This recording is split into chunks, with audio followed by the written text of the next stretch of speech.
आप सबकी नज़र पेश खिदमत है। मुझे अपनी आगोश में शफ़क़त दे दो,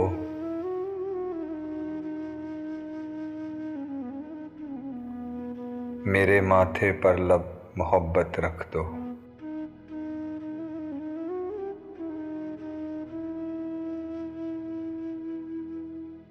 मुझे मीठी लोरी सुनाकर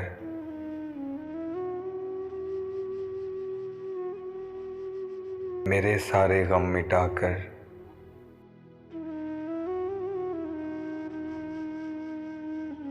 अपनी सीने की ठंडक में छुपा लो।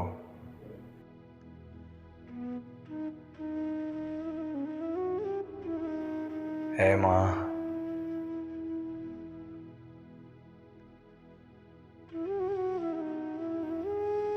मुद्दत हुई मैं रोया नहीं हूँ,